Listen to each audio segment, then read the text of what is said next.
Uh, Thank you guys for being here.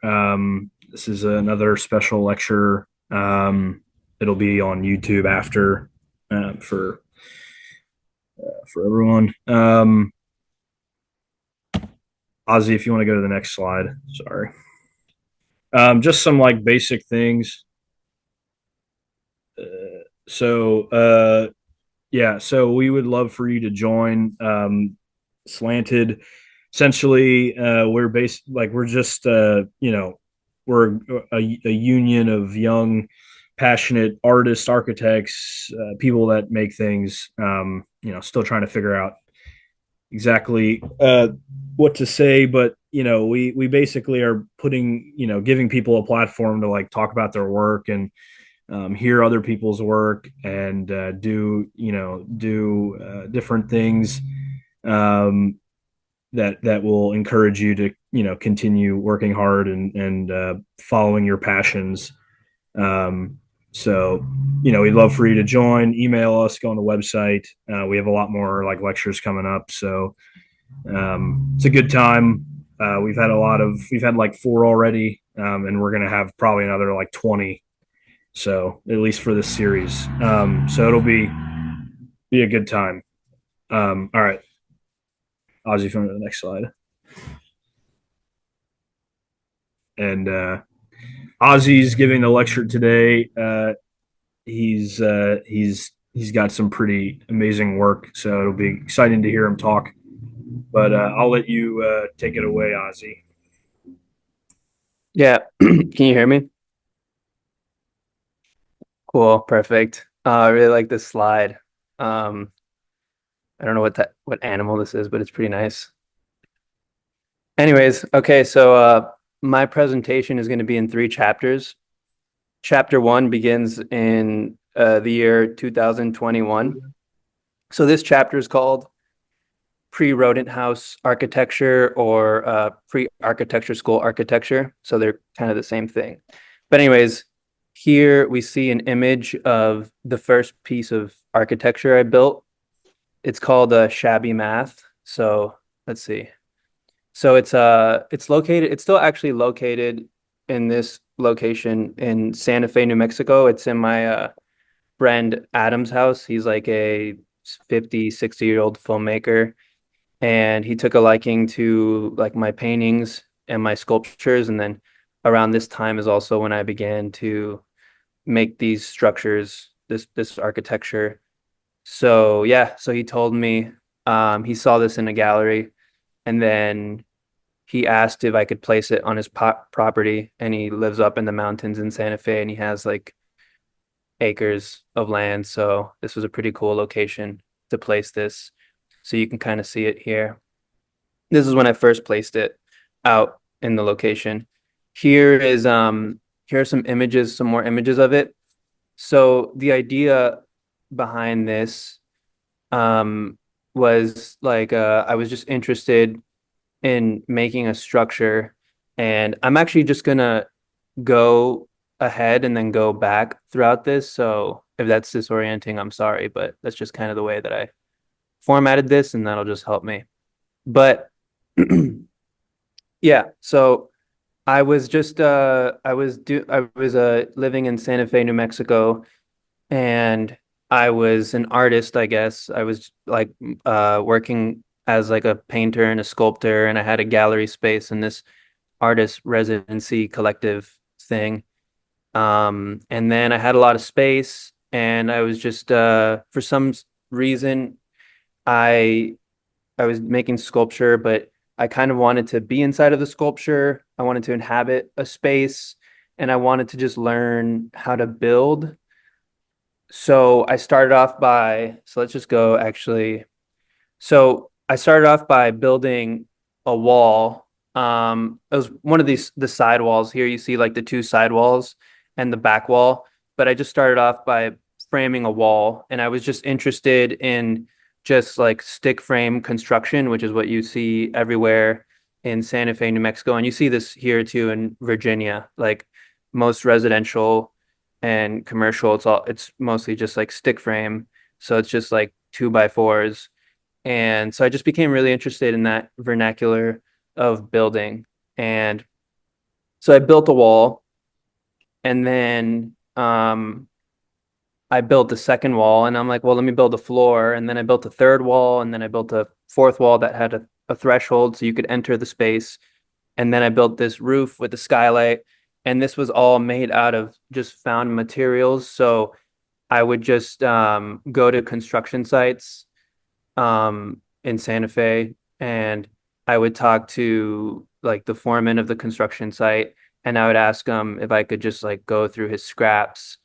And most of the time they would say, yeah, you could just go through it as long as you have a hard hat. So I just started to accrue a lot of lumber waste and plywood waste and OSB waste. And so that's how I uh, built this first thing. And the form of it, which is just a cube, is mostly just because I don't really care. And I guess this will be a theme throughout all this work that I'm showing you, but I don't I'm not really that interested in form much.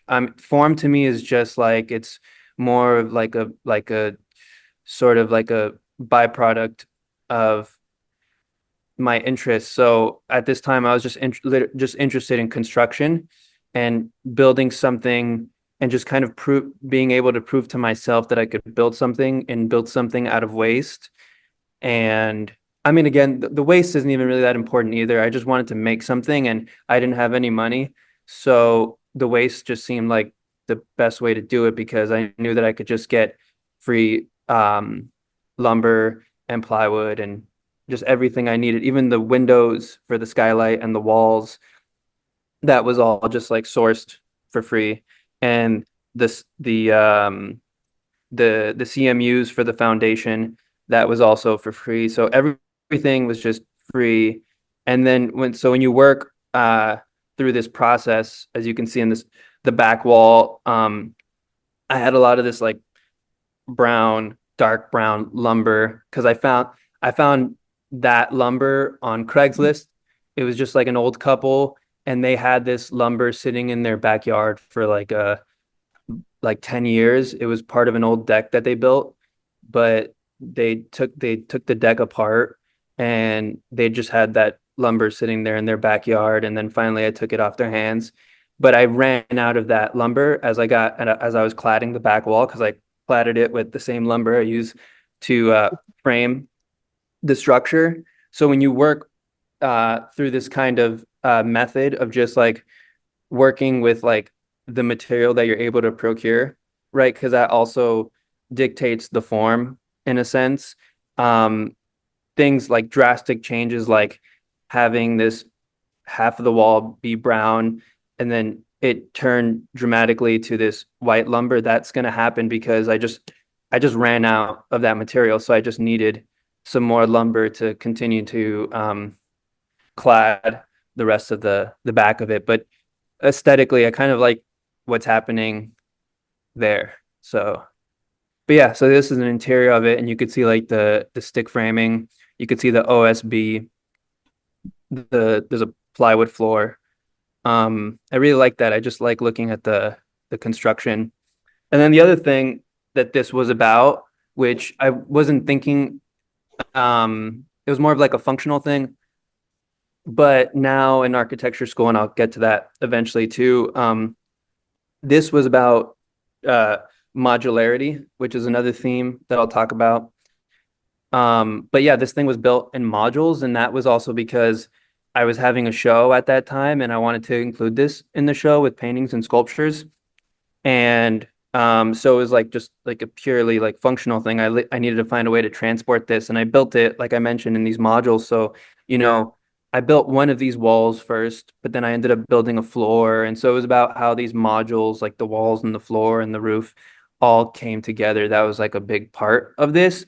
Now, it was still super heavy, and I still hadn't really gotten good at any of this sort of stuff.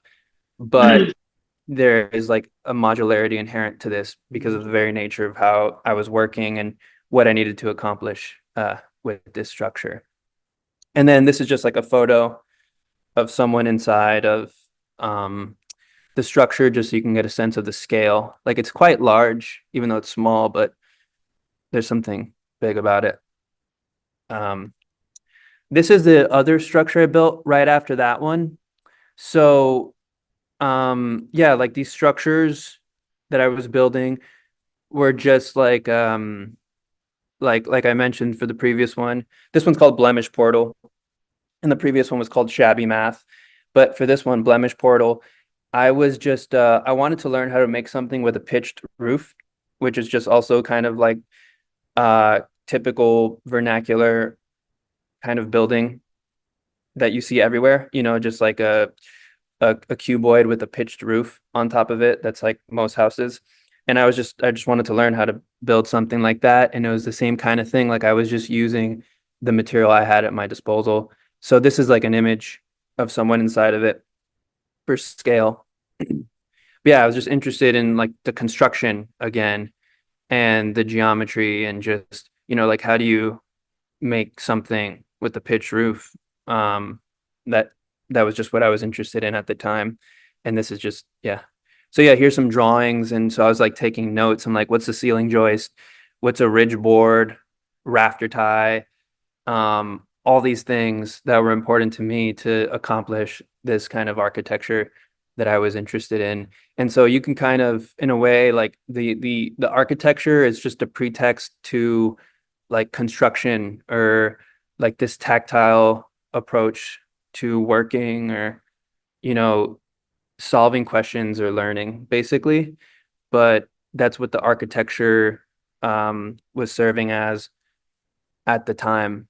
Um, and so this is a side like elevation of it, and this is my favorite photo of this because of the like shabby math. This one was clad in you had like the OSB layer, and then you had like a 2x4 cladding layer on top of the OSB.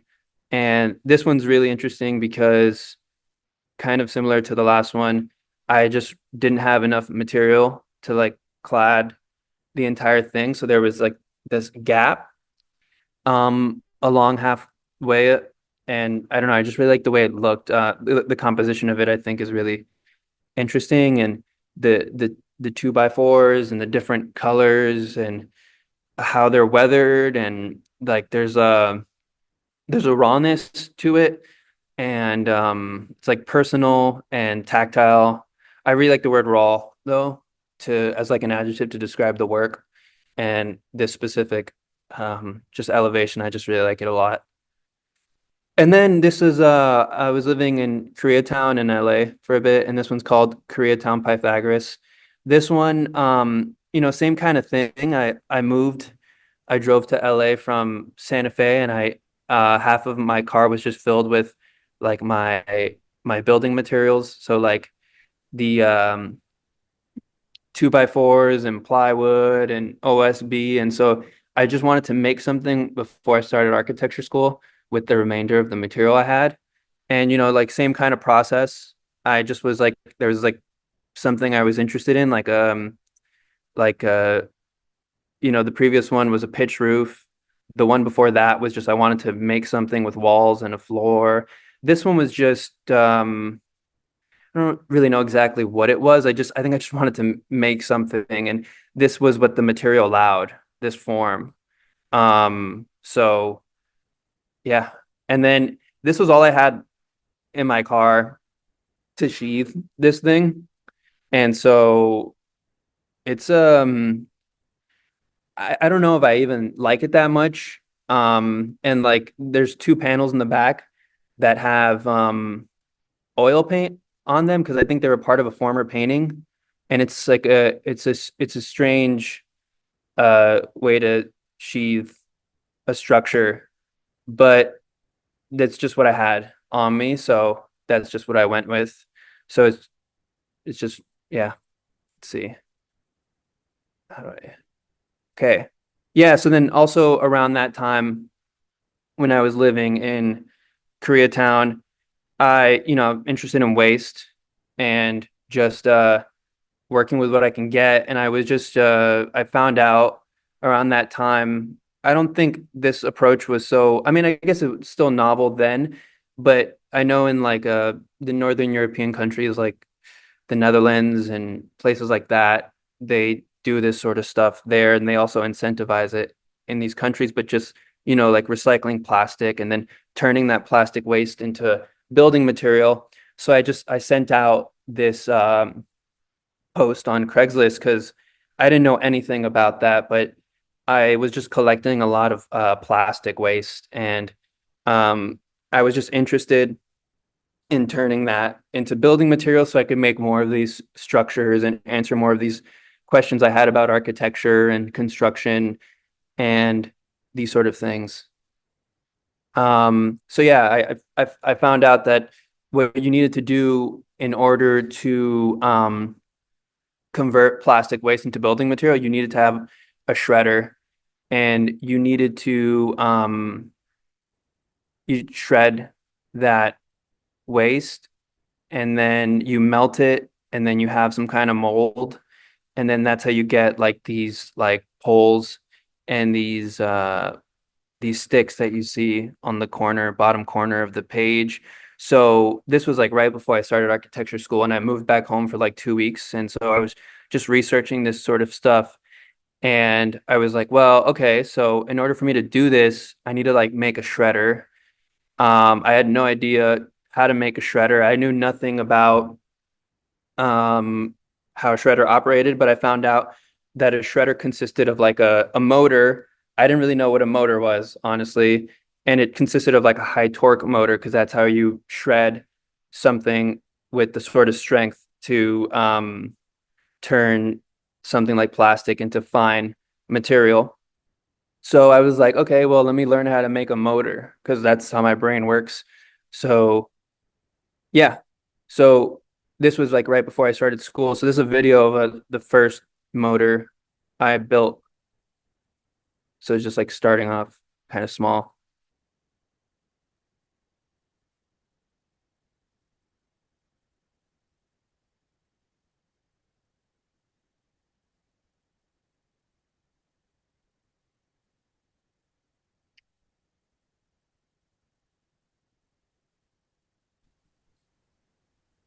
Oh, shit.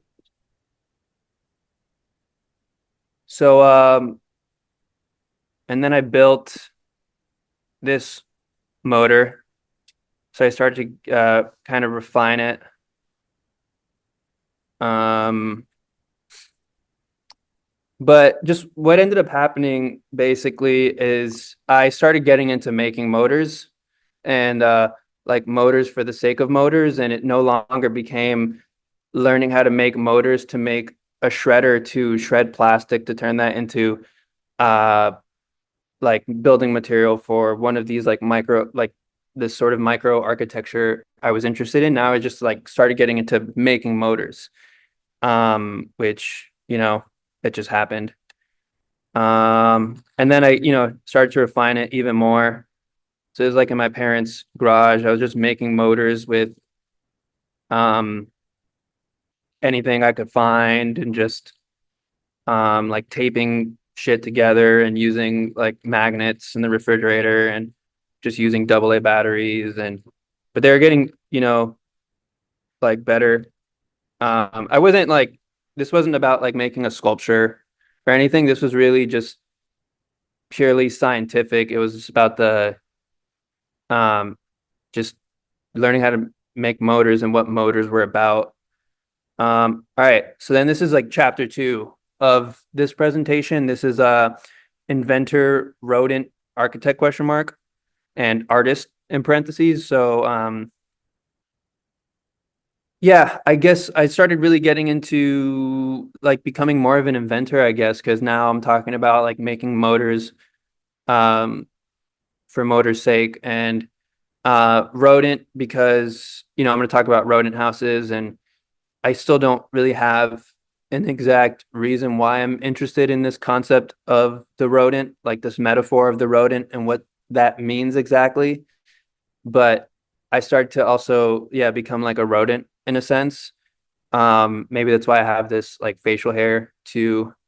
But that started to happen. And then you know, around this time now I've moved to Christiansburg, and I started to attend architecture school, but I'm trying to fit in with architects, and I'm trying to be an architect, but you can't like contrive that sort of stuff. But I was like questioning, am I an architect? Um, that kind of stuff. So that's why I put it with a question mark. And then, I have this like past life as an artist. Like, am I still an artist? What even is that? Who cares? Like, right, that's what an artist would say, like, who cares about labels, right? But yeah, I don't know. So these are kind of this is what's going on in my life at the time. And then here's just like a drawing of like a simple DC electric motor. I have a bunch of these drawings, but I started to like taxonomize the parts and just get really interested in electromagnetics and just here's another, I guess, motor. So this is when I was like living already in in Christiansburg. So I was already in Virginia, and but I was still making motors, still interested in motors, but just yeah, again, just for the sake of motors. And then this is one last one I'll just show you, but um it just got really fun to make motors, and I just it was pleasing, and yeah, I just really like making motors. Oops. Um so okay. So yeah, so with this interest in motors, for the sake of motors and learning about motors, also came um an interest in electronics. And now I started getting interested in just like simple circuits, and just the phenomenon of conductivity, like how electricity moves through a conductive material, and also just like sway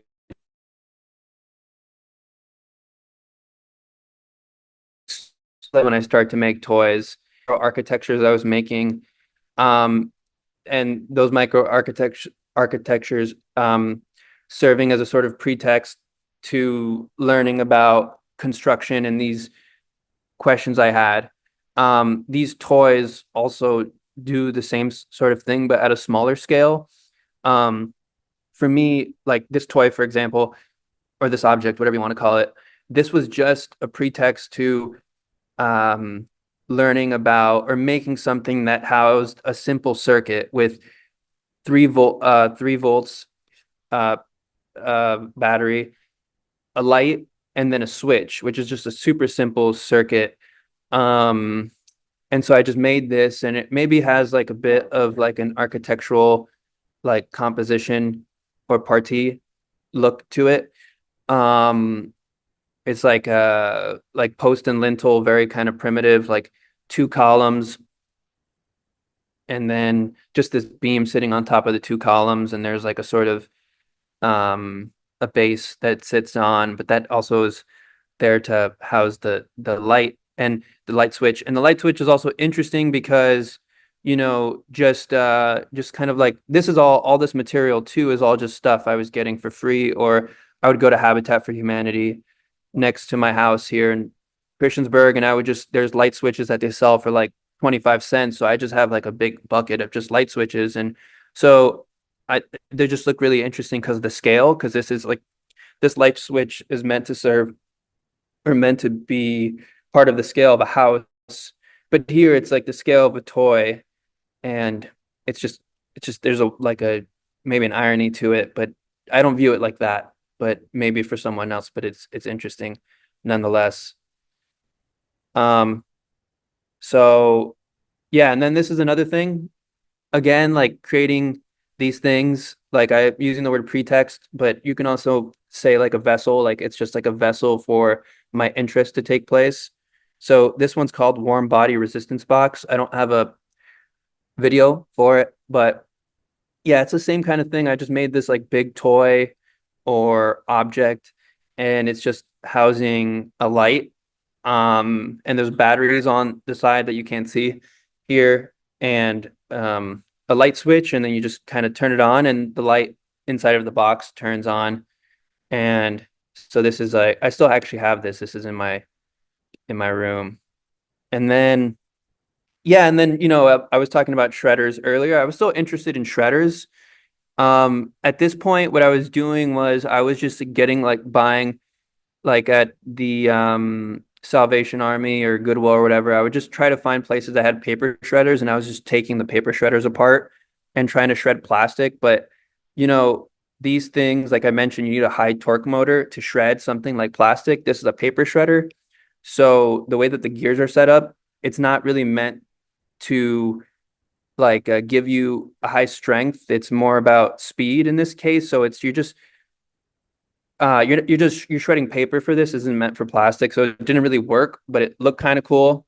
And so and then I just was like deconstructing this, and I made this was actually for a project for my first semester studio, and I actually got a bad grade. But we were supposed to make um what was it exactly? So there's a piece of charcoal there. Um, and we were supposed to make a like a case or we were supposed to make a tool for using the charcoal. And then I was very interested in this kind of stuff. So I'm like, this is a tool I made to use the piece of charcoal it was a tool to use the piece of charcoal as a drawing machine. And so this was my interpretation of the prompt. I like deconstructed this shredder, and then I turned it into like a drawing apparatus, super like janky, and but I don't know, I thought it was funny. But my teachers were not amused, and maybe it caused more pain, but it led me to where I'm at right now, so that's all good. Oh, oops. So what's this one? Okay. So this was like the final version of like my interest with shredding plastic, but this is like a super high, as you can see, super high torque motor, super dangerous. That's why I stopped doing this. But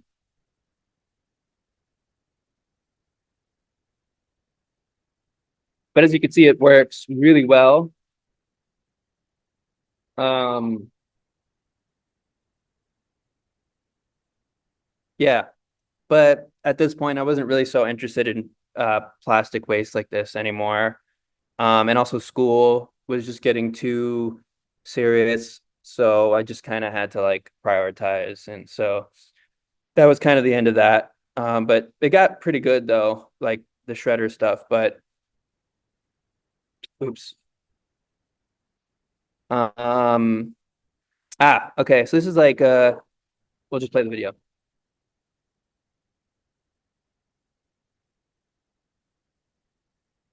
So now I'm not really making motors anymore. I'm just like salvaging little DC motors from like just electronic appliances that I'm getting from anywhere for like no money basically.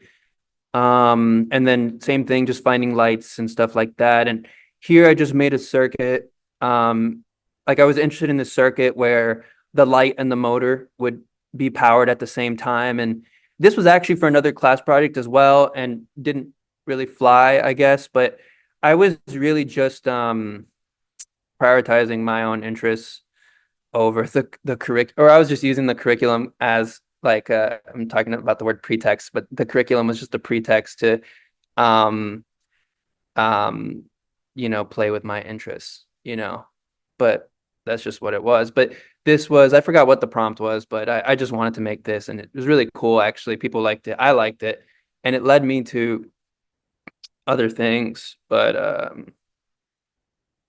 so yeah. And then so there's another toy, same kind of thing. This one has a bit of like a spider-like quality, I guess, because of the legs. I actually, this may be my first toy. The other ones weren't toys. Maybe I'll say this is my first toy. I can't really articulate why, but it's just my first toy. Um, then there's this one. Same kind of thing. You see like the theme of the switches and the like ironic scale of taking the house light switch and then using it within the context of something way smaller. Um, this one I was this was actually like a house, and it looks like the sort of stuff that I'm interested in building, just like simple kind of vernacular or like almost just like American um archetypal, just cuboid triangle like on top of the cuboid. But this almost maybe I'm looking too into it, but the house aspect of it. But again, like the two columns, like the post and lintel kind of thing, the two posts and the lintel, the beam on top of the columns. So maybe there's something kind of classical there as well. But yeah, I don't even know why exactly this was the form of this thing, but it was just again for the sake of electronics and creating this toy. Um, this is another one. So um this was a light switch from I can't recall what, but some sort of electronic appliance. This was the first time I seriously played with LEDs. So LEDs, the electronics start to get a little more sophisticated because you have to pair the LED with another sort of electronic component. So at this point, I was really learning a lot about electronics. This was actually over the summer that I was making these toys, the summer between my first and second year of architecture school. So I just spent that entire summer. I was just in my garage every day and didn't really talk to anybody because everyone that I knew was back home. So I just spent that time just making these toys basically and just learning about electronics, just reading. I was just reading fiction and I think just reading about electronics at that time. And that kind of manifested itself in these toys that I'm showing you right now. Here's another one. This is a sound. This is an amplifier toy.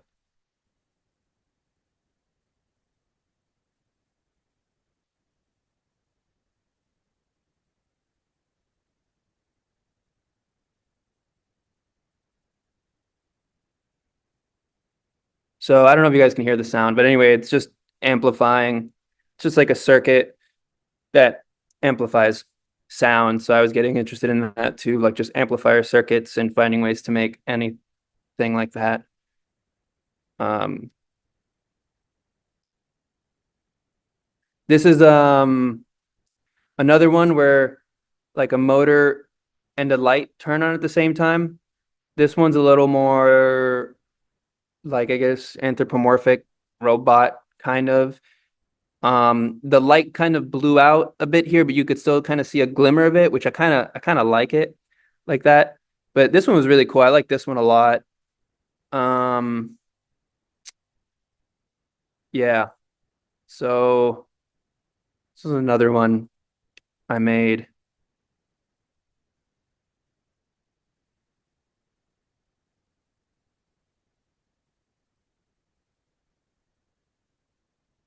So again, with the interest in motors came like an interest in gears and how gears work. So this is just a simple uh kind of gear train here. And yeah, the idea behind this was I was just interested in learning about gears too, and I wanted to make a toy that would have like a input gear attached to a motor, and that would be connected with an output gear. So the idea would be like I would either be increasing speed or increasing strength. In this one, there's not so much of a change between the gears in terms of ratio. So it's like it's increasing the strength, but it's pretty negligible. So, but the idea was just to make something, and I actually made these gears out of OSB, um, which is kind of an interesting material for that. And I made these on the bandsaw. So that was like my first time making gears. That was really fun, and just working on the bandsaw and that kind of matters. Pretty interesting. Um, so this is a more complicated toy. I was also getting into like switches. So I was using something like the switches I've showed you before are just single pole, single throw switches, and they just like turn on and off. But the switch I'm showing you here for this toy, there's like this the switch that turns on the circuit, and then there's a switch next to that switch that allows you to change the direction of the flow of electrons in the circuit. So now when you see when I flip this switch, which is called a double pole, double throw switch, it's going to change the direction of the gears. Um, it's kind of subtle because of the ratio of the gears, but nonetheless, you could see it. So I was just getting really interested in like switches too. And there's like gears inside and gears outside. And this was another one I made over the summer. This is the last toy I made right before my second year of architecture school. But I was really proud of this one actually, because there's a lot going on in this condensed space, and it just required me to like really be precise. And it was over the summer, so I didn't have access to like a wood shop or anything. This is all just like me cutting things with the saw in my garage and like gluing things and soldering and just trying to be as precise as possible with limited amount of material. Um, and then, yeah, I was with this interest also came an interest in generators, which I'm going to be talking about a lot today as well. But a generator is just an inverse of a motor, where an inverse where a motor turns electrical into mechanical, like you saw with the toy with the gears, where the motor the gear is attached to the rotor of the motor that's spinning, and so that electrical energy moves the gears. In this case, it's the inverse. It's the spinning of the gears and creating a sort of gear ratio where your input gear makes the output gear go really fast. You can actually you do this thing called electromagnetic induction, and it causes power to induce, and then like you can turn on a light, for example. But it's pretty insane. So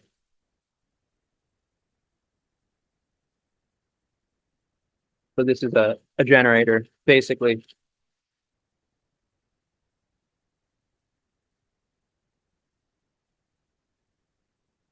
So I was like super psyched when I figured out that like how to get the right gear ratios. At this point, I wasn't making them on the bandsaw either. That's way too crazy. I was 3D printing these, and that was way better. And I was able to get things like very exact.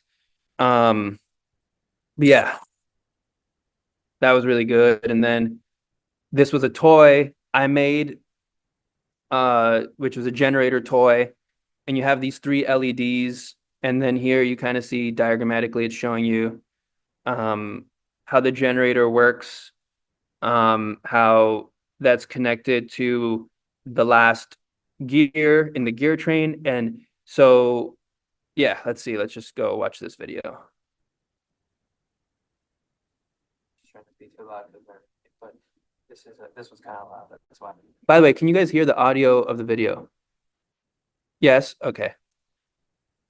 This is the inverse of the motor one. This is a generator. So when I spin the gears, this gear train, it is a RPM multiplier. So for every one turn of this gear, I get 72 turns of this gear, and this gear is connected to the generator over here, and that's what induces the power that turns on these LEDs.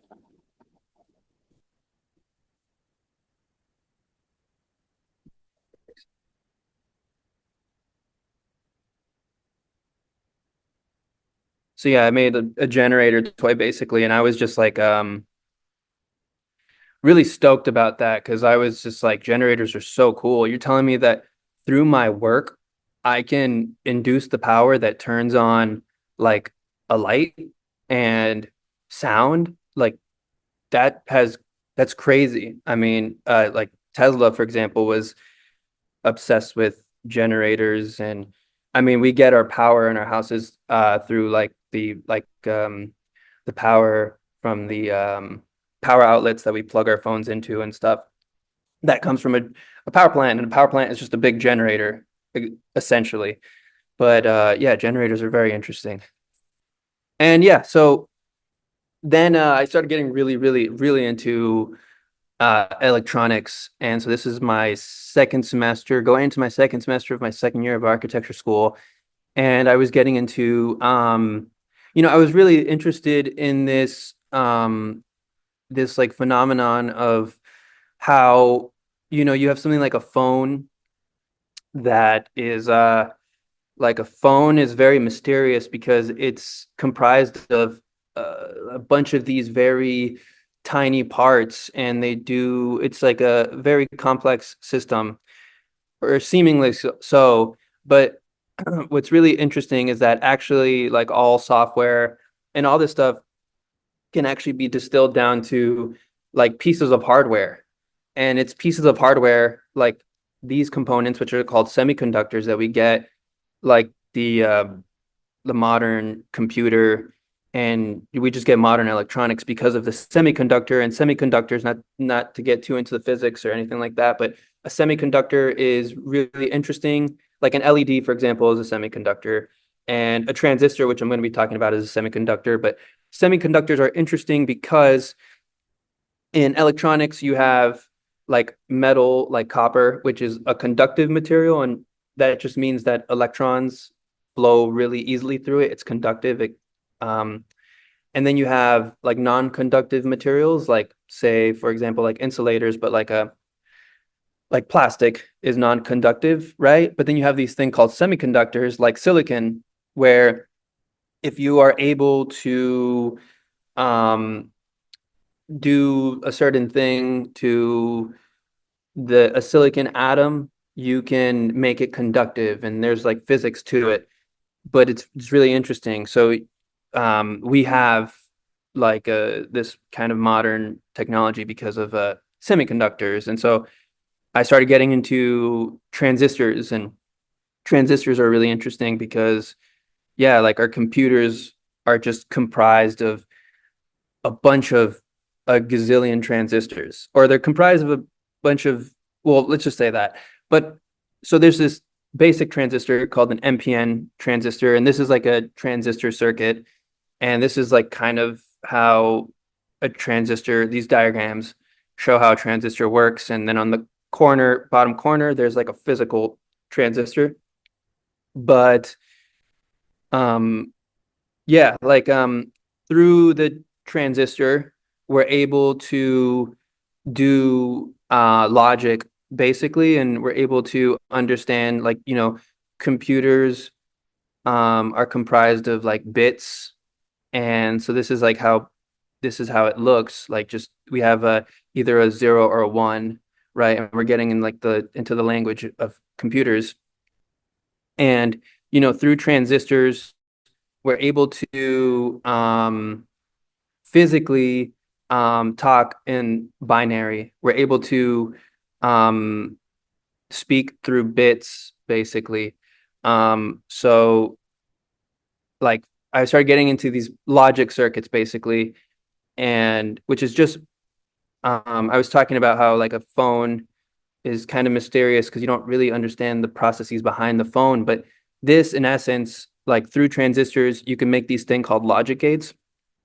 And so because a transistor allows you to do multiple things, but one of the things you can do is it serves as like a switch, and that's how you can like store memory on a phone or these devices, or how you can just transfer bits of information, of data. But this is a basic logic circuit, basically.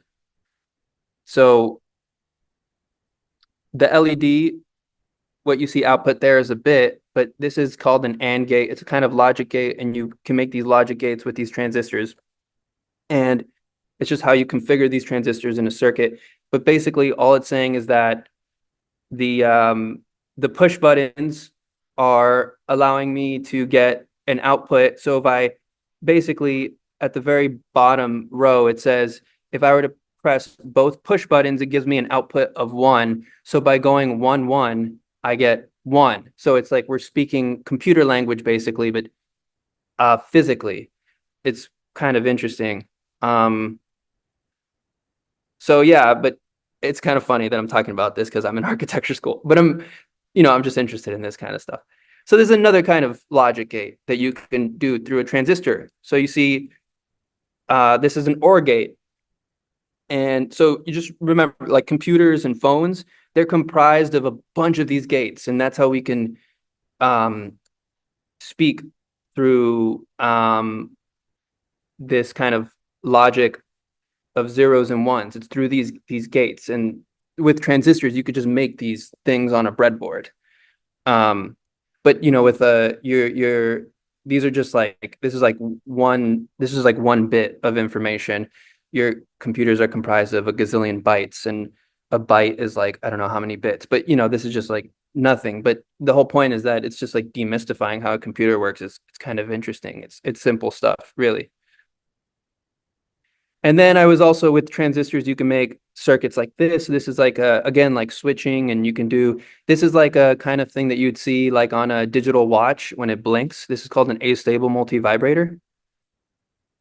So, but again, this is like a transistor allows you to do this sort of stuff, just like these kinds of circuits, essentially.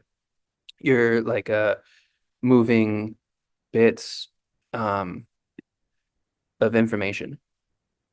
And so I wanted to kind of make a sort of architecture that would allow me to, it was like I called this one interactive wall number one. And this was about, making another kind of generator, but it was like an interactive wall where a person could be moving a knob, another person would be spinning the gears of this generator, and that would be inducing the power that would light up this thing, and you can make different kinds of circuits, and it was like this interactive toy architecture hybrid thing, and it wasn't really for an assignment, it was just what I was interested in at the time.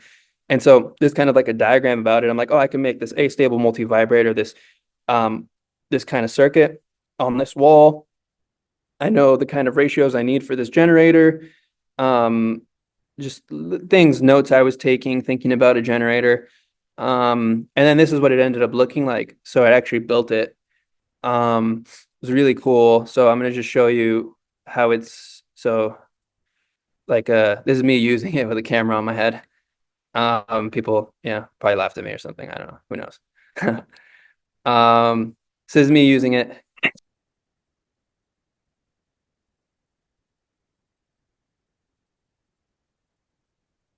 And then oops, here's another video. It's kind of blurry.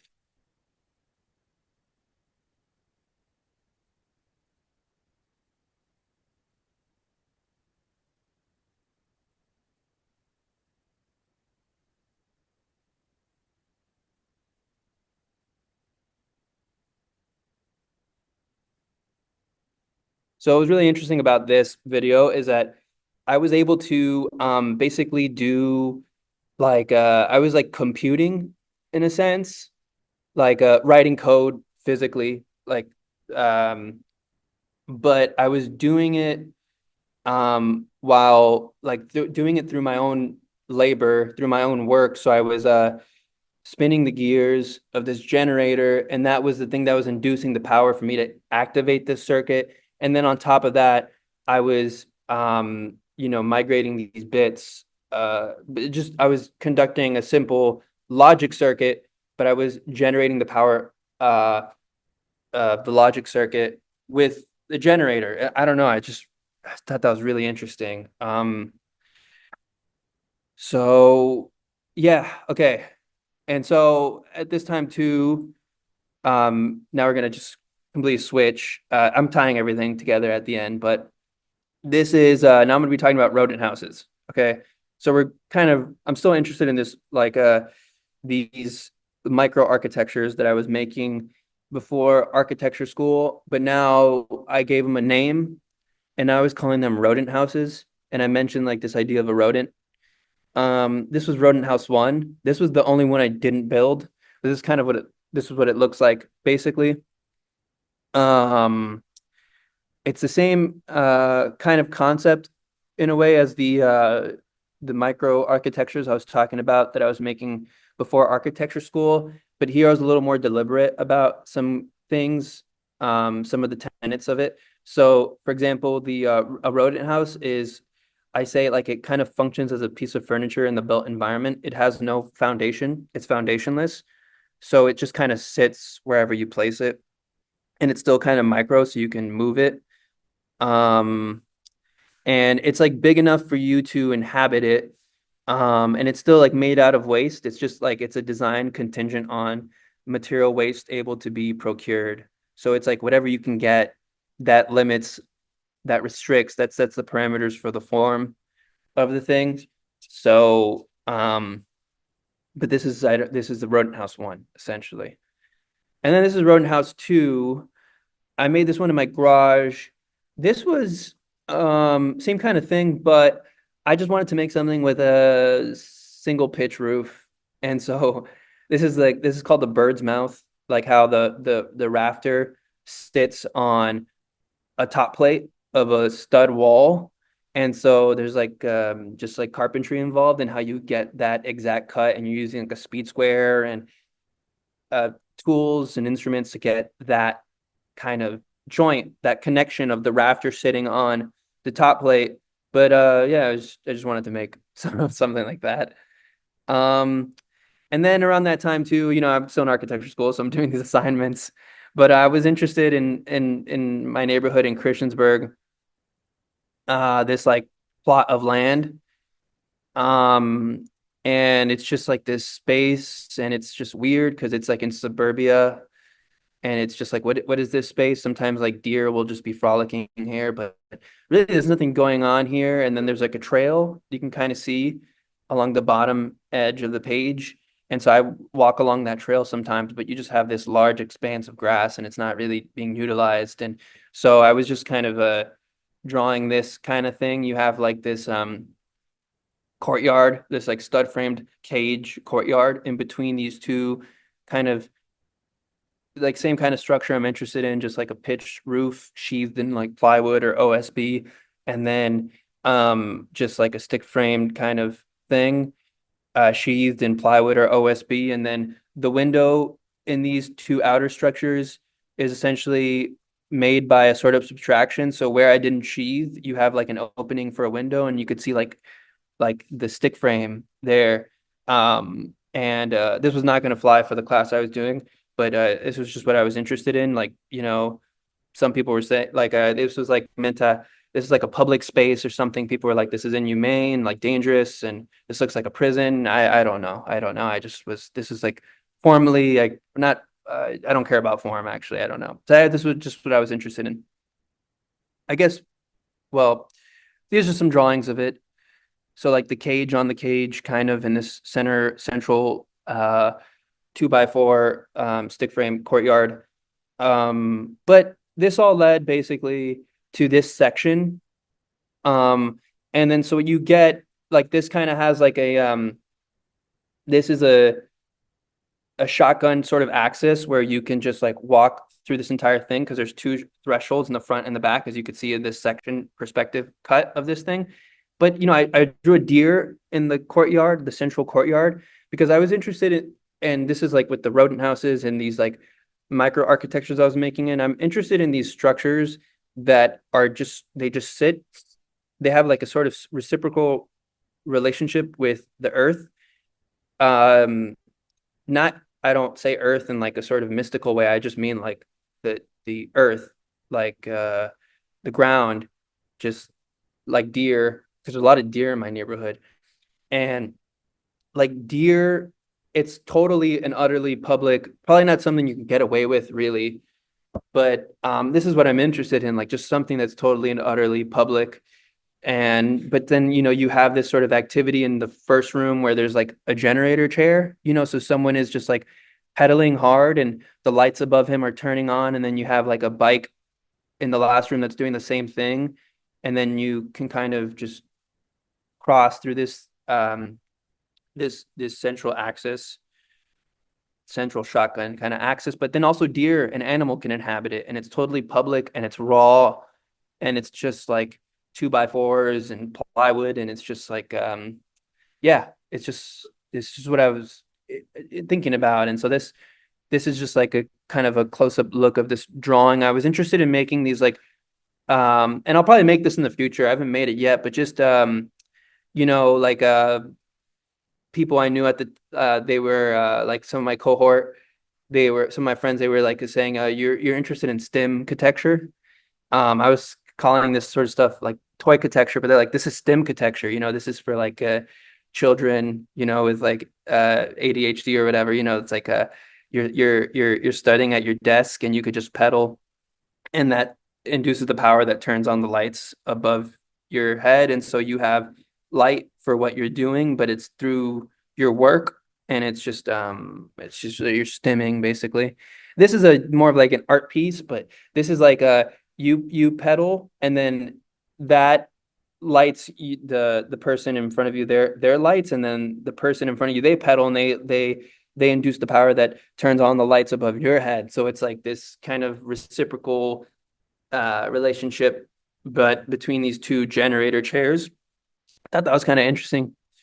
And then this all kind of leads to this diagram of just like transistors, like this idea of like raw computing, this deer, the micro architectures. I just like this all kind of brewing, and I'm like, oh, I need to find a way to like synthesize all of these things. That's kind of what I'm after, I think. It's just like the deer and yeah, all these things. This is like a diagram I made at the time of just everything I'm interested in one kind of on one piece of 8.5 by 11 sheet of paper.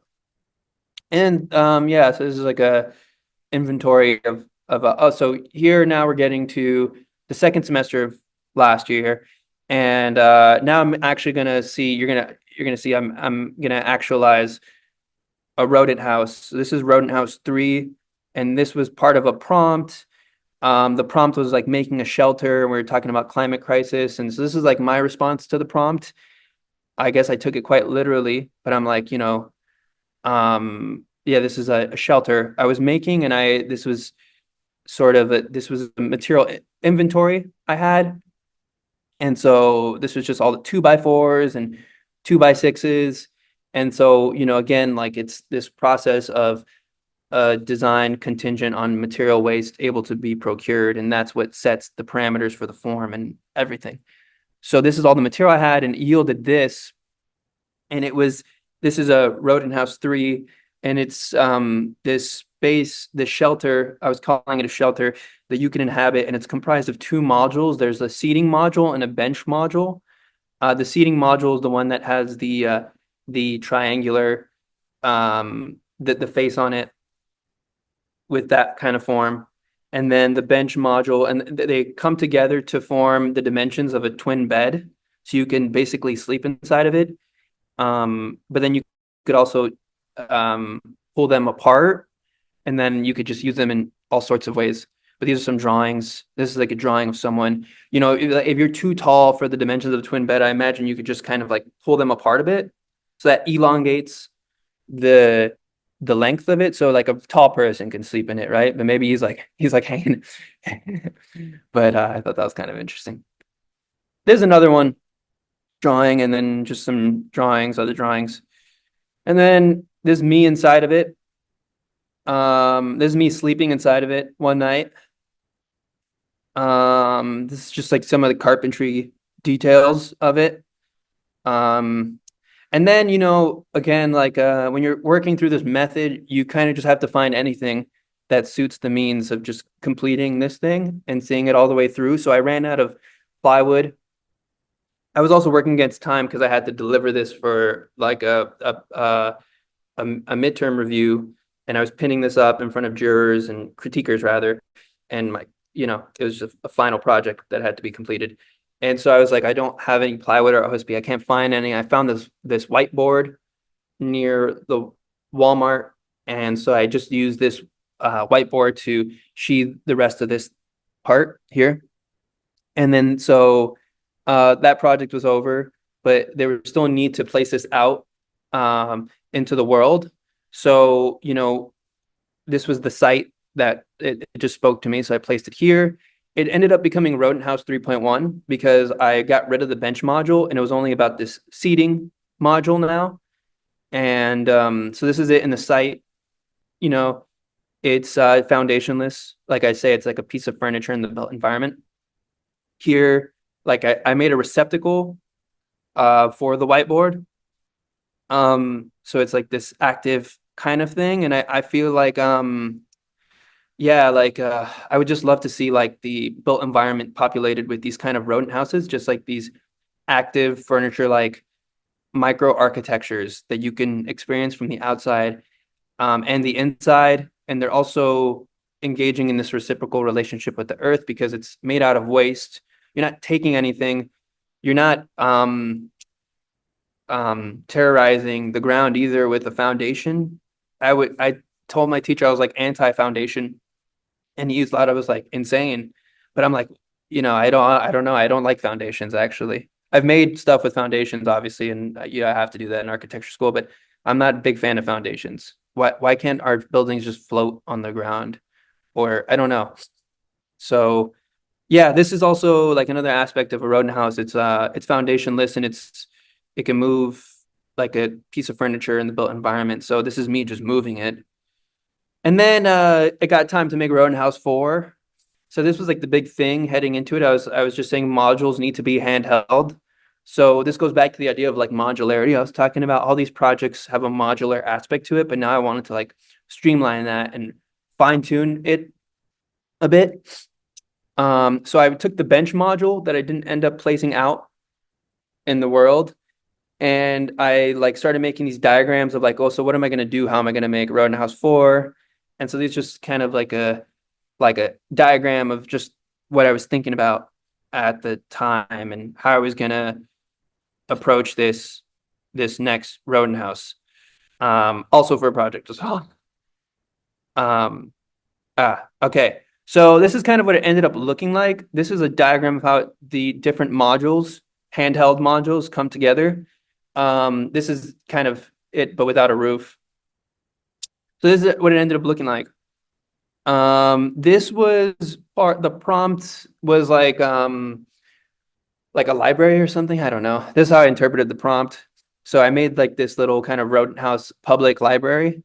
And so the idea was you had this like cubby that was essentially it was like a tiny stud framed wall, but integrated into this tiny stud framed wall was this cubby that had this window so you could see the books from the outside, and that would entice you to then inhabit this rodent house and then take the book out and read it in this space. And so this was my interpretation of this library. This is another angle of it.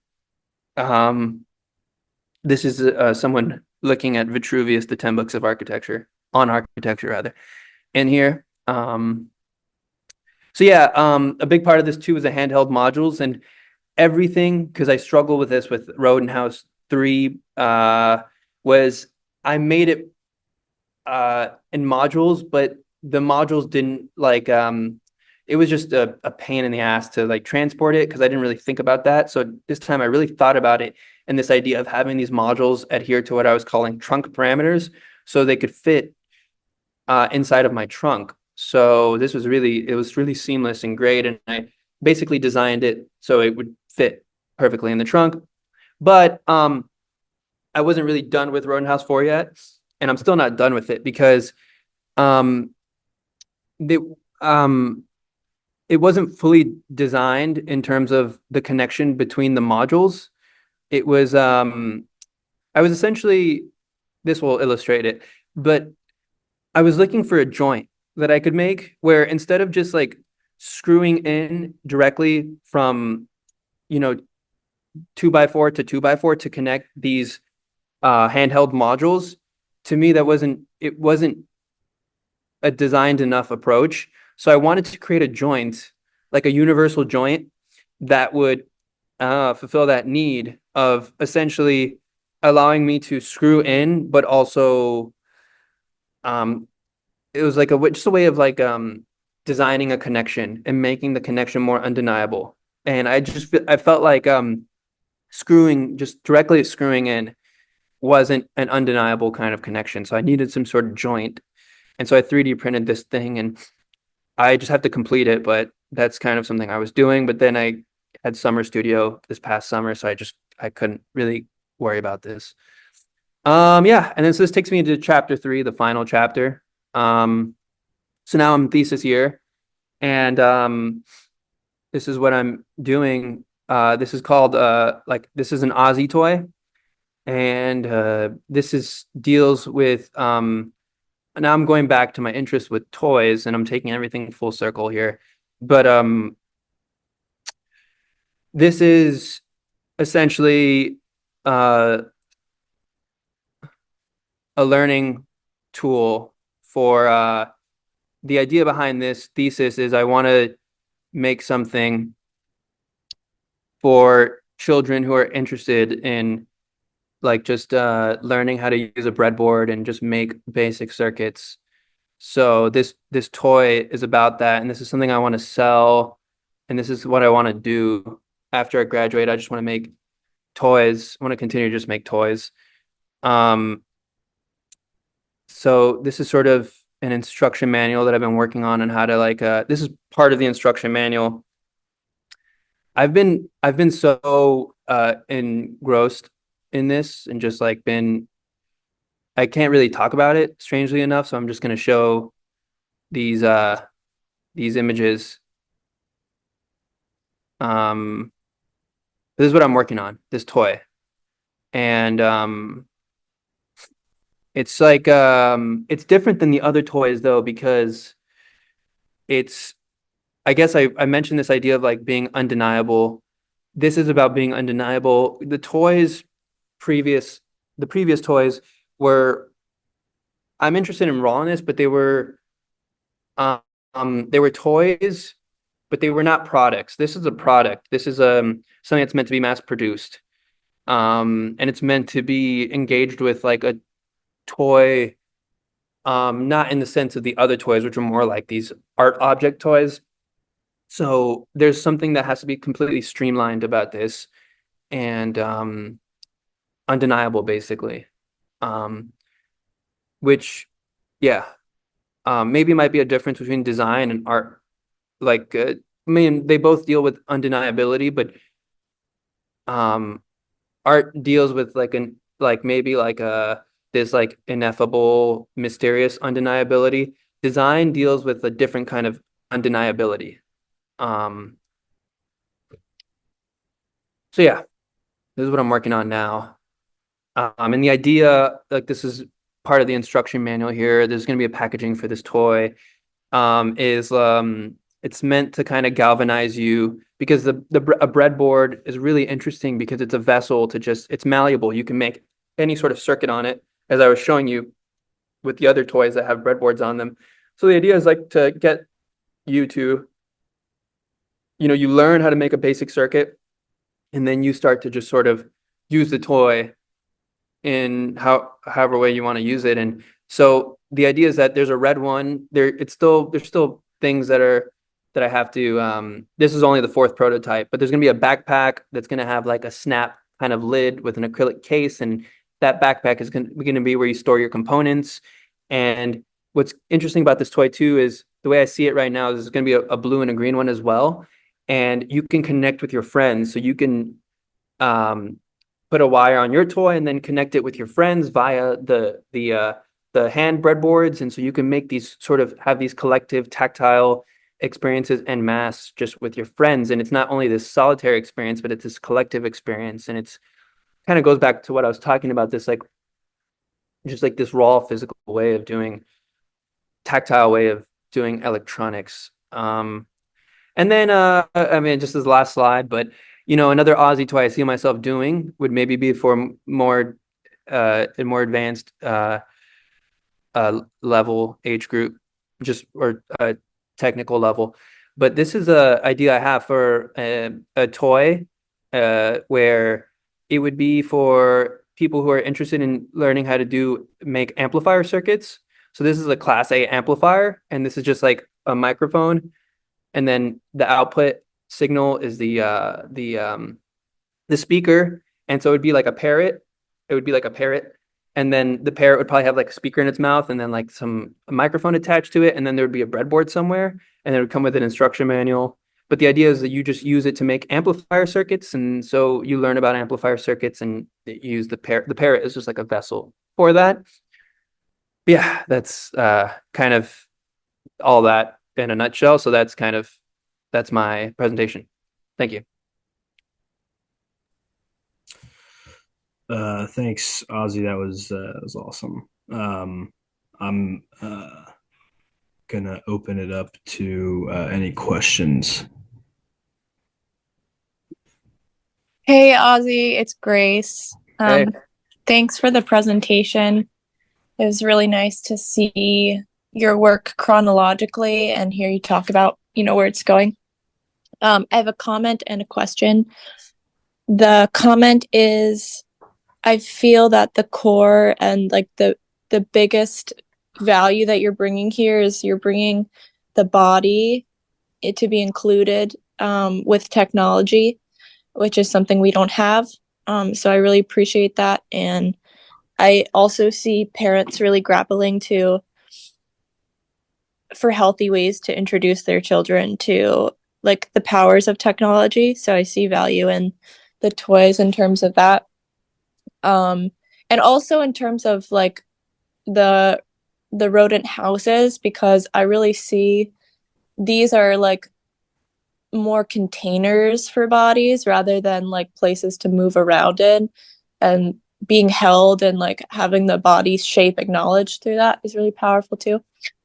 The question is I feel that I understand rodent house and the toys through like you showing them, but I'm curious if you have a running definition for yourself, or if there's something that you're working on about like what rodent houses mean to you and what the word rodent means for you. Okay. So the way that I describe, I guess, so when I was thinking about rodent and rodent house, I was making these like things, because I was, in chapter 2, I mentioned it was subtitled inventor, rodent, and then architect and question with a question mark. And so I felt like a lot of times here, like my ideas haven't really been it's been like a push to try to just because it was really interesting because I was engaging in architecture before architecture school, and from what I was reading and looking at, you know, pedagogically, like architecture school is a space of, or I mean, ideally, school should just be a space of like experimentation. That's how you learn, through play and experimentation. But architects are radical. We're not um we're not builders, we're not contractors. We're in the idea business. Like we're here to ideate and say like what happens if there's some architects or designers that are paper architects because their stuff never really gets turned into the physical form because it's whatever. But so I think it was just the idea of a rodent is kind of like a gag, and it's kind of like a defense mechanism for me and my anxiety because of just being in a space where I felt maybe at odds with a lot of people and not accepted. And I felt like it's like I feel like a rodent, and a rodent is like dejected. It hangs around at night. It's like dwells in the underground. And I'm interested in waste and like things that are sort of ugly isn't the word, but I don't really care about prettiness. I don't like making pretty things. I don't think we need pretty things in the world right now. Like if you're an artist, designer, whatever, it's not about being pretty. Like pretty is so useless and pointless. It's about being immediate and raw and getting to the heart of the matter. And so like that's what like rodent, I guess, is to me, it's just like about like I don't give a fuck about your appearances or your any phony shit. I just want to make shit, and I want to make shit that's immediate. That's why I'm placing these things out in the world, and I'm putting myself like on the front line, like making things and trying to learn by doing. And that's like a big, I think, the crux of this too. And so yeah, like I think, and I was using rodent like as a metaphor for waste, because waste is like I was not thinking of waste as like waste, but I was thinking of it as neglected material. And so it's like it's crazy to think that with 2x4 waste and plywood waste, you could just make a perfectly serviceable structure. Like so perfect. Like shabby math, that one that I made in 2021, and it's still out there on my friend's property. And I didn't know anything about how to really build. Like you never build if you build something with a flat roof, it's never 90 degrees. It's nominally flat, but there's a slight pitch to it. I built something with quite literally a flat roof, but it's still up there and whatever. I didn't know about that at that time, but yeah, I guess that's to answer your question, that's what rodent means to me. And yeah, rodent houses and stuff. Thanks, Ozzy. Thank you. Um, I have a question. I think it's really interesting and cool to see, your interests shift from one, I guess, medium to the next. And I was wondering, what kind of fuels that curiosity and drive to, I know, explore something that you might have just had a glimmer of, and then, go into it in complete depth, um, and really explore like sort of, I don't know, the parts that make up the whole. Like, what's the where do you find that inner drive, or where does that curiosity come from? Um, Thank you. Good question. Um, for me, it has to do with like that quote of be the thing that you needed when you were younger. So I feel again this kind of I have like a kind of a cynical like um I love learning, and like I mentioned, I just architecture, just school in general should just be about play and experimentation. Like and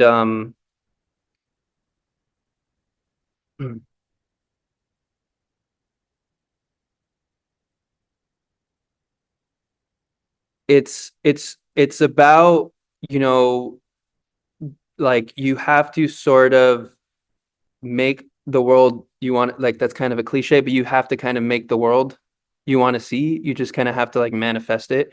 And to me, like this is what the world should be about. It should just be about it shouldn't be about like doing things for the sake of making money or for the sake of maybe I'm being really romantic, but this is how I view things. But you should and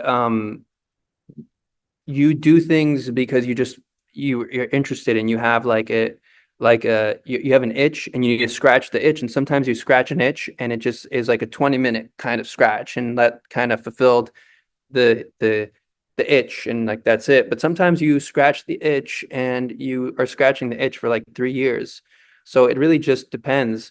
So I think that we just kind of the world would just be a better, happier, more beautiful place if we just kind of allowed ourselves to just scratch itches and we didn't care about we wouldn't have stress and anxiety like that in the way that we have now, in my opinion, if we were just able to just scratch. I mean, I have that stuff, but I feel like I have it because I'm just um I don't know. I just feel like it's definitely an approach that's at odds with society and how society is structured, right? Because we're structured in a way where we're preoccupied with efficiency. Like everything's about efficiency, efficiency, efficiency. And I don't really care about efficiency. It's more about learning and curiosity and questions I have. So I don't know if that really answers it, but yeah. Yeah, that's great. Very noble. Thank you. Hey, I just had a comment. Well, I should probably introduce myself because like I'm not even like from the same school as you guys. So I'm from New Jersey. Um, I'm a senior in high school right now. Um, yeah, really young, huh? That's sick. That's sick. Yeah, so I'm in that whole like college app process, you know, and I think it was just really refreshing to hear um a sort of architecture student like perspective on the world. And I guess I might just be generalizing um with this presentation, but I think your presentation is exemplary of like those sort of possibilities that you get in school because I think architecture school to me as a non-architecture student is like really daunting. It's scary, man. Like I haven't even applied. I'm not even fucking in yet, you know? So I think it's really, really cool to hear that. Really inspiring. It's moving. And it makes it a little less like, ooh, architecture school, like ooh, spooky, like, you know, like fall nighters, you know, like but yeah, thank you. Yeah.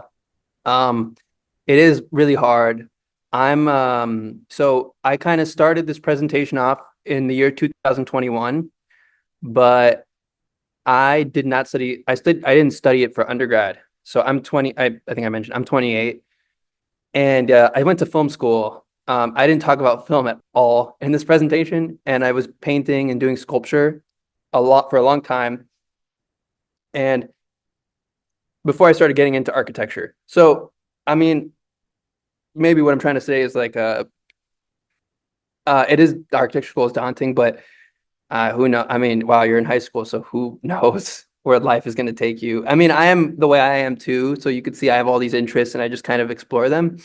But I think I've finally found my life's purpose. I feel like through experimentation and through just like exploring these different avenues, and I just kind of like synthesizing everything that I'm interested in, really interested in, into like this one thing. Um, but yeah. Yeah, that's really cool. I think that's sort of not too dissimilar from where I stand right now. Like I don't know where I'm gonna go. You know, it's you go into architecture school and you're expected to like be an architect. You're sitting down making blueprints all day. Like that's what my dad thinks I'm gonna do.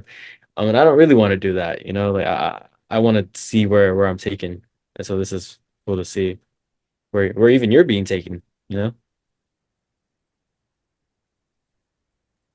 Ozzy, I was going to ask, especially with some of your earlier stuff, and this is kind of something that I've thought about hearing you talk about your work over the last like year or so, but I know you're like you mentioned it a lot even today, like you're a pretty romantic guy, you know? And I was wondering with like using these found materials and using waste and things like that, like how much of that is prompted by maybe like do you care about like the wood that you used being from like a couple's backyard? Like does that like does its history have like does that like I don't know. Is that like in like do you care about that or is it like something else? Like you know what I'm talking about? Uh, no, because I'm like I'm like really interested in carpentry, but not in like a Zumthorian, like Peter Zumthor kind of sense. Like I'm interested in carpentry in like the sense of just like my guts like are have like I've been disemboweled, you know. Yeah. So that's to answer your question. Sweet, cool. Yo, so uh thanks. The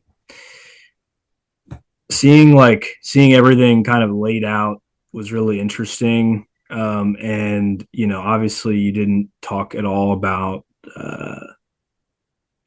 like, you know, a lot of your other work. And that's interesting to me.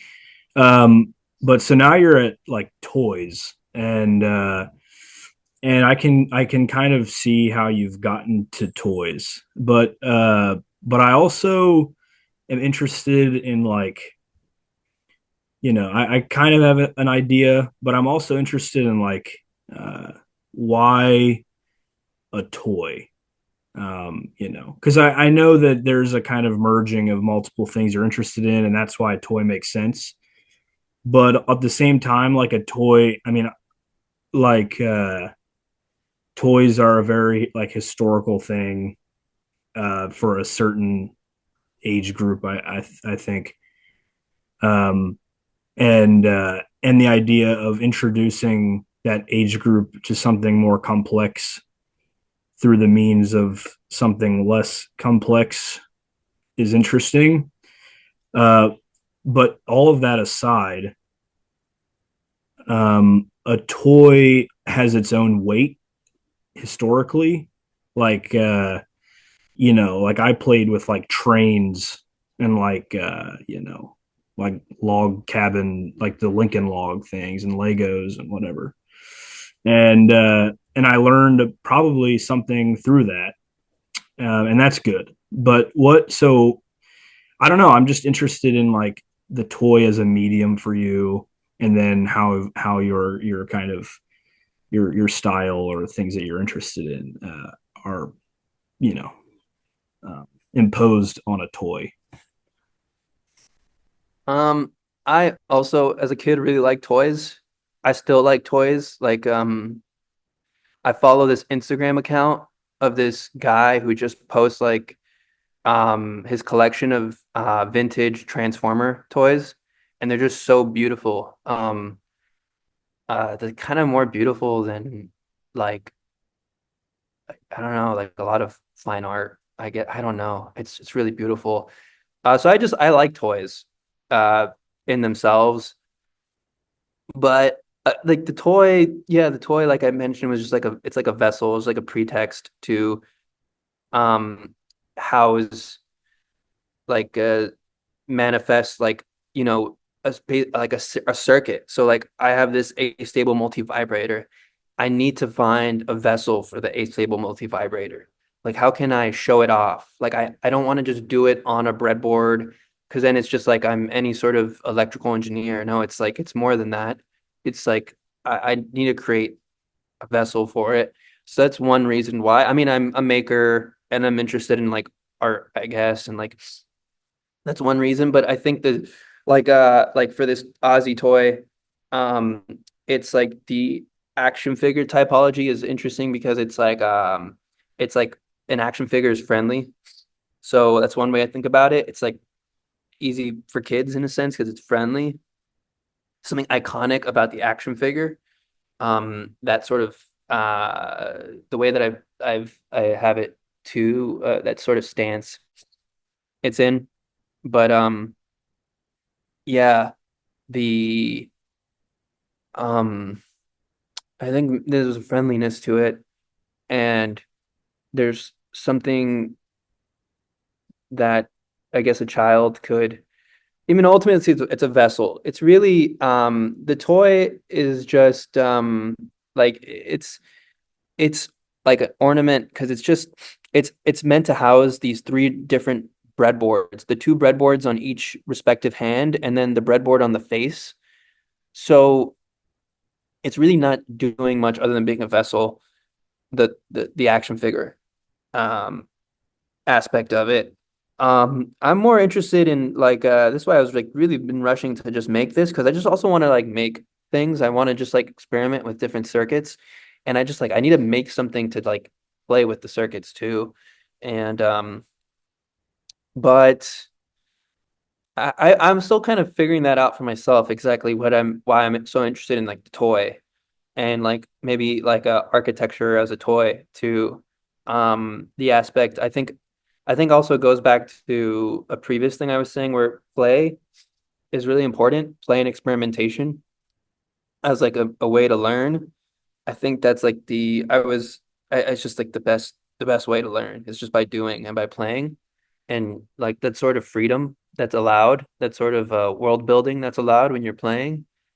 Um, Yeah, I don't, I just, to me, it's also, it's like a physical manifestation of like my philosophy of just, it's a stance I was sitting in a pinup yesterday, and it was a fifth year thesis student talking about their work, and they're still early on in thesis year, but they were just kind of like they were trying to be too universal, and you got to take a stance, and it's okay to have a stance also, and like, as a designer, it's like this is how think the world should be. Like, I'm talking this kind of my work. It's like I think society is like kind of maybe a little bit cynical, but it's a bit sick right now. And we have so much stress and anxiety. And this is a way an attempt to try to alleviate that. I think we just need more of this kind of tactile play. And, um, I haven't really fully formed that, but yeah, that's kind of what I'm getting. Oz. I Yes. love the Ozzy toys because I like them sculpturally. And I want the one with the spinning robot on top. You're giving that to me. And the other question was, how'd you come up with the names for some of your structures? I get the bird mouth one, but how'd you get the name? No, the bird's mouth is just the name of a carpentry joint. It's just how it's a sort of cut you make so a roof rafter can meet the top of a wall. It's called a bird's mouth. Yeah, you explained that, but how about the other ones, the names? I don't get them. Rodent house? No, like a blemish, something. Oh, like yeah, pre-rodent house. Blemish portal. Like I'm interested in like touch, and Grace actually put it really elegantly, but like this kind of, it's like a receptacle for the body. But I also, another way I put it, and I've spoken about this with Seth, is it's like a body scale. Like it's an architecture that deals with the scale of the body. But blemish portal, because I was mentioning like this idea of like making something that's not about being pretty, and I was interested in like just like blemishes, or like that the elevate, like the skin of it is filled with like blemishes, with holes, because it's waste and it's been used in a construction site, and it's filled with like it's been weathered, so it's blemished. And the thing itself is kind of like a portal because it has like this threshold on both the front and the back. So I just called it blemish portal, I think, for that reason. And then shabby math, because my math is pretty shabby. Yeah, I'm not like a mathematician. That's pretty funny. So I don't know, like I'm just doing math, but I don't know. A lot of this again is just learning by doing. I can talk to electrical engineers about electronics and about concepts and stuff, but I don't know calculus. So there's a certain point where I can't comprehend, like in terms of the physics, the relationship between a capacitor and a resistor, and how that deals with frequency, and like the nitty-gritty math. Maybe I won't ever be able to understand that. Maybe that will be in the next side quest. I just decide I want to just learn calculus, Maybe probably not. But yeah, shabby math. My math is pretty shabby, but it gets the job done. Cool.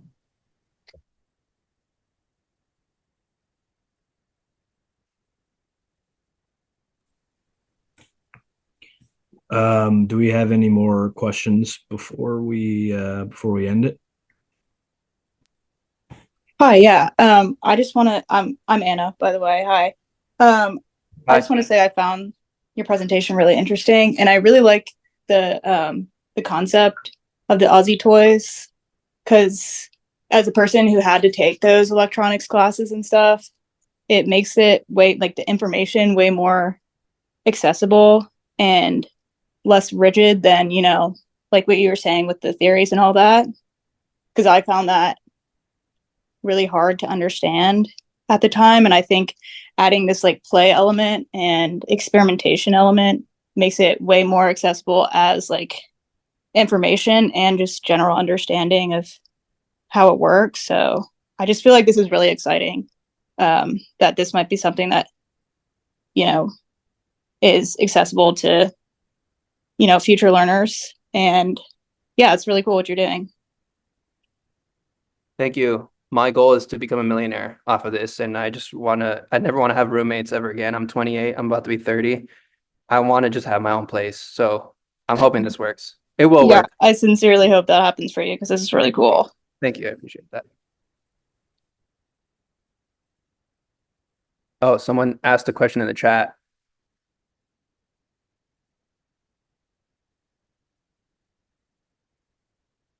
Dan, do you want to read that, Seth, or do you want me to read it?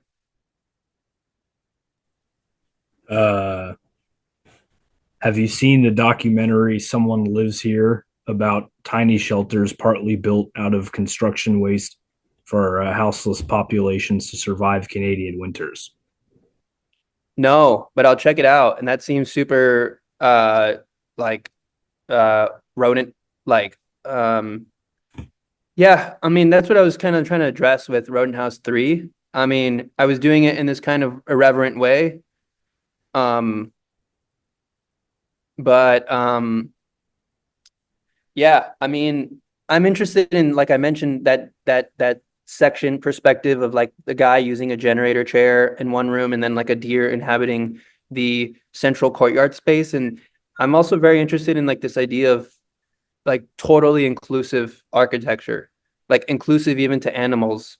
And I think that goes back to play, and maybe that deals with like surprise and like, you know, it's interesting because I presented I that project to professors that were not my studio professor, and one of them was a female professor, and she said, you know, as a female, I feel really unsafe. I would feel really unsafe in this. And I was just like, maybe I felt defensive, but I was like, yeah, but I mean, the world, I mean, schools get shot up like every month. I mean, it's not like it's any less unsafe than the world we already live in. And I don't know, I maybe that's not a great example, but I just feel like I get where she's coming from, but um I don't know if like safety is really like a thing we should even be thinking about in that kind of sense. We're like constantly surveilled. And now I'm veering into different kind of territory, but you know, we live in a sanitation surveilled, like a surveillance sanitation obsessed culture, where like I don't see children anymore with broken arms. Um, So I don't know. It's we're the safest we've ever been, yet we're the most like prone to suicide and anxiety and stress and depression. So and our schools get shot up. So I don't know. I don't know why I went there, but yeah. But if you're gonna work on toys, you got to think about safety. That's Of for course, of sure. course. I'm it's more of a thing about the rodent houses and me just being defensive. Uh, Another question before that one. What shifted in your psyche to switch from art to architecture? Um I mentioned that like that analogy of the you have an itch and you want to scratch the itch. And I felt like I've always had an itch for architecture. And but you know, I mentioned shabby math. I've always felt my math was shabby. Like I maybe math like in terms of I thought there was more math. There's no math in architecture, by the way. It's all geometry. It's you don't really do math, you do geometry. You think geometrically. Like you where's the you know, you put like a circle in a square to find like a point. You know, it's just you're thinking through geometries and geometrically. You're not you're not using arithmetic and algebra. I mean, you use some algebra, of course, and you're thinking actually you do use algebra because you think in terms of proportion and scale. So yes, but it's really mostly geometries. But yeah, I think I always had the itch for architecture, but I was a little afraid, maybe because of the math part of it. Maybe I don't know. I think I wasn't ready yet.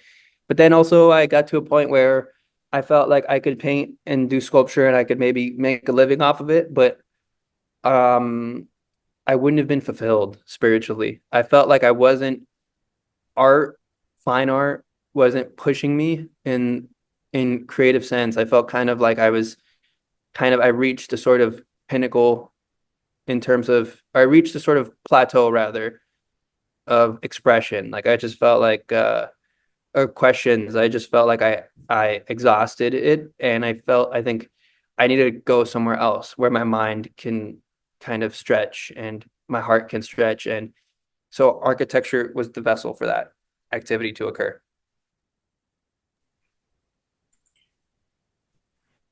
All right. Well, I guess if we don't have any more, thanks, Ozzy. That was awesome. You all should join, so we can have more of these lectures.